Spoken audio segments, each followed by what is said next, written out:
Hey guys, we're excited to announce our latest newsletter. We have a lot of great content in there for this month. Patricia talks about how she renoed the fireplace. She put in a nice herringbone brick, so it looks really nice. So we'll have some photos of that in the newsletter for you to check out, and also a great brick mason who's responsible for doing the work. He did a great job. I also wrote a short article basically talking about some of the trends we've been seeing. There's also an article that came out a couple weeks ago which talked about how buyers could potentially be having trouble selling their condos in downtown Toronto with the decline in activity we've seen there, and this could handcuff them and render them unable to save up a down payment basically to buy a property out in the suburbs. We haven't necessarily seen the impact of this. It's been suggested that there could be a softening of the market. We don't anticipate this. Things are still indicating that we'll continue to see plenty of activity.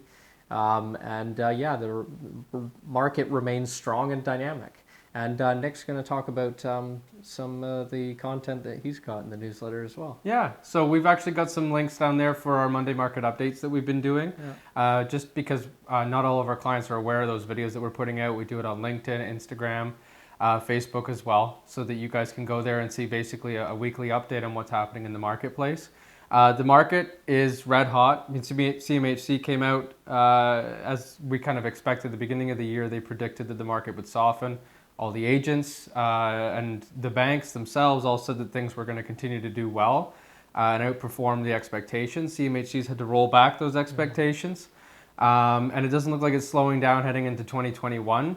It's great to see some domestic buyers out there in the marketplace this time around with this hot market. A lot of people are doing their first purchase. We're seeing a lot of tenants moving out of Toronto and they're electing to use their savings to purchase this time around, which is a great thing. That's why, showing activity is way up. On Friday of last week, we actually saw our highest number of showings since September 25th. So things are continuing to build even as we approach Christmas.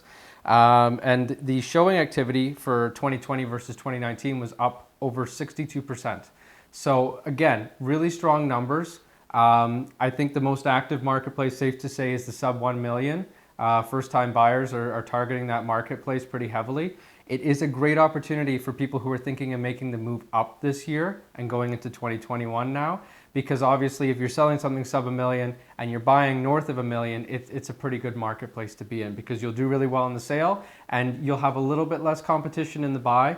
But we're still seeing strong activity across the board, right? In Oakville, our home market, our median sale price was $1.2 million in the fall this year.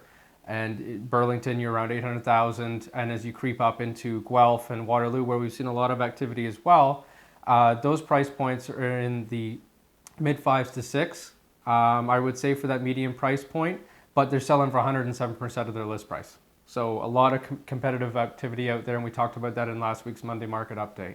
So if you guys have any questions about the market, feel free to shoot us a DM or an email. Just reply to the newsletter. And our website, of course, williamsfamilyrealestate.com. Thanks so much, guys, and stay tuned for more.